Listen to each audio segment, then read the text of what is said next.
So greetings from Pennsylvania once again. We're here in Wrightsville, here in York County, right along the Susquehanna River, which is just behind us. Check it out, we got some old lime kilns here. These are known as the Wrightsville Limekilns. I've known about these for a while. I always thought they were private property that you couldn't really come here. But there is a sign back there that says no trespassing, but I think the Lancaster Conservancy owns these, so you can come check them out. A whole row of them right here. So I thought I'd show these to you and just talk a little bit about the history of lime kilns and how they work and stuff. There's some good examples of them here. Some better than others. So here's a view of them. It goes from worst ones on this end to some really nice ones up this way. I think there's two just around the corner there. Like I said, we are right next to the river. The river's just right there, Susquehanna River, so right here in Wrightsville. They have a little bit of an information board up there too for us. But these are lime kilns. They turned limestone into just lime.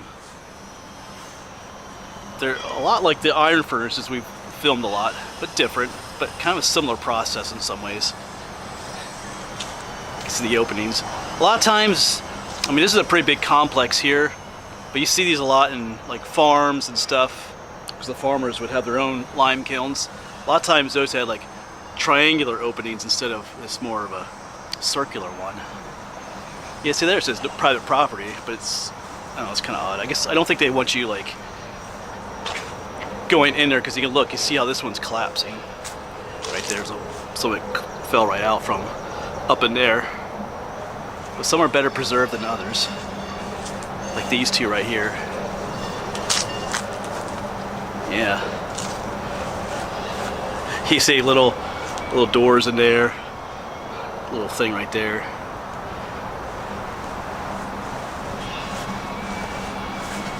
So yeah,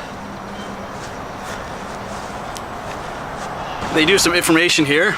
Lime kilns such as these were used for burning limestone and turning it into lime. Lime is used for fertilizer, that's why the farmers had it. Whitewash, plaster, and deodorant for outhouses. Quarried limestone is also used along with coal and iron ore to make, yeah, some of the limestone that was used to make the lime was also used in the iron furnace. We talked about that in other videos. Yeah, lime is manufactured from limestone. Limestone is crushed and loaded along with a load of coal or sometimes wood into these. They're loaded from the top, just like the iron furnaces were. I'm not sure if we could get up top or not, but yeah. They burned, so that the coal or the wood would burn, it'd get up to about 2,000 degrees, and then it would actually burn the carbon dioxide off of the limestone, leaving behind just the lime, which they would crush and use. Yeah, they have some pictures down here. These are the lime kilns. There used to be a railroad going right through here. Not anymore. I think that's one of the quarries. But here's another view of the lime kilns from back in the day. What it looked like. That's what it looks like now. Yes, I'm not sure. I've actually never seen them from back here.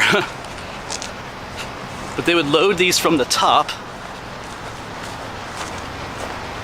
You can kind of see a ramp here.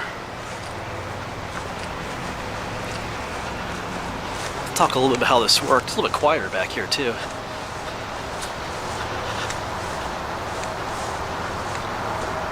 Yeah.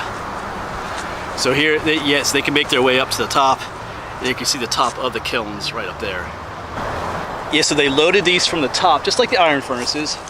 That information board said they used coal, and at a place like this is more of an industrial lime making spot. Like I said, a lot of farmers had their own lime kilns, and they sometimes would just use wood or even charcoal for the burning process, because you need something to burn in the kiln to get the temperature up to, that board said 2,000 degrees, but sometimes it was less, maybe only 1,000 I read online, some places.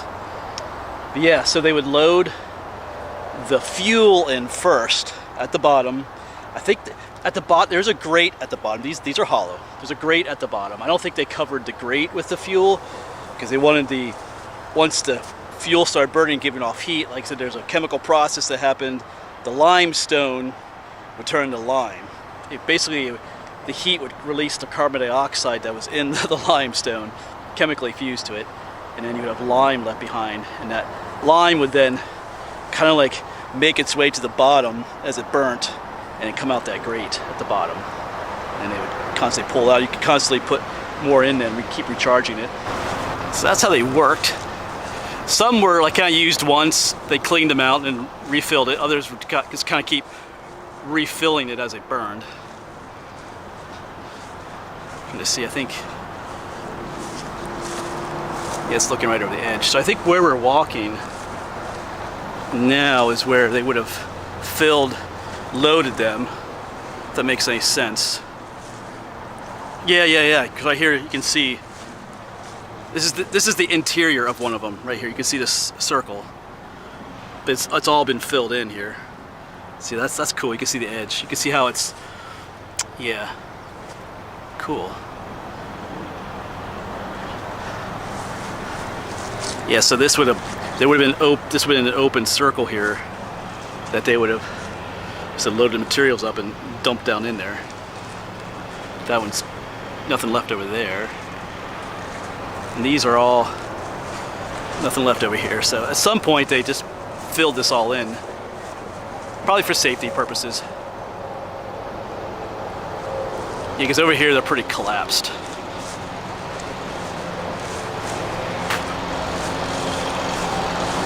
Yeah, these ones over here are collapsed. They got some giant, I don't know what that is. What is that plant? Monstrous. Yeah, I'm not gonna walk in there, so. Yeah. Some history here.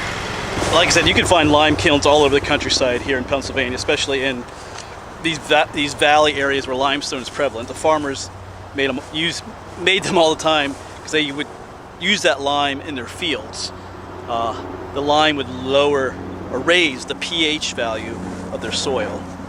Soil tends to be a little bit more acidic in nature. I was playing helicopter. But if you would raise the pH level, certain crops would grow better. So they would make the lime and then spread it in their fields. It was often commonly used as a whitewash. Even now, sometimes the old buildings you see, the brick or the rock has like a whitewash on it. That's lime from these lime kilns. Not necessarily these lime kilns, but lime kilns in general. Just make our way back around again. And like I said, they are similar to iron furnaces in a way. They have a similar look, but they are not. Sometimes people confuse them with iron furnaces, or or vice versa. They have that similar look, but they're different.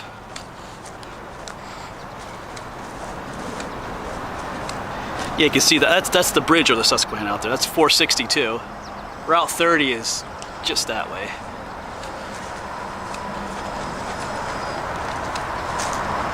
But yeah, one of these is that where the lime actually came out, maybe? Or maybe down below. I'm not entirely sure what these little doors are for. I'm not an expert on lime kilns, but I don't know if that's where they could clean out the ash. Like they said, they did a fuel in there, like either coal or wood, so maybe they would have to clean it out every now and then, so maybe that's where they would clean it out, you know, shovel the ash out of there. That looks like maybe where the lime would come out. That's interesting. But this is the one that we saw up top, the circle with. Of course, you gotta remember that circular part where they would put the fuel and the limestone is in there. Okay, we're just seeing the outside of it. Where we were standing up earlier was up there. Yeah, those two are in the nicest condition, and they kind of, like I said, they deteriorate down, the further down you go. Yeah, even up there you can see it's all nice stonework, and you get to this one, it's gone. And we saw that from above too. But yeah, that's collapsing. Wow. It's kind of a shame, but I mean, that's what happens. These are old. These are first built 1848. I think they used them until about 1909. These two might actually be newer.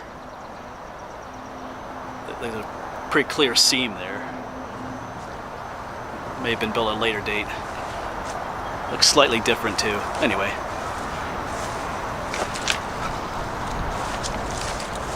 But back to this for a moment. Something from my childhood comes back. what they use the limestone for, the lime, and deodorant for outhouses. That is the truth.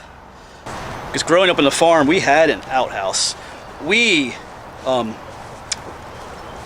a bathroom in the house too, but my grandparents, both my grandparents lived on the farm there too for a time, but they grew up with outhouses, so there was one on the farm that they used. But there was, after they would do their business, and I would use it too, even growing up, because if I was outside working, instead of going inside, I'd use the outhouse. But after you're done with your business, there was a little bucket next to it with lime and ash, wood ash, mixed together, and after you did your business, you would shovel some of that into the little pit in the outhouse there, just to help reduce the smell. So it is the truth. It's kind of interesting. A little flash of the past there.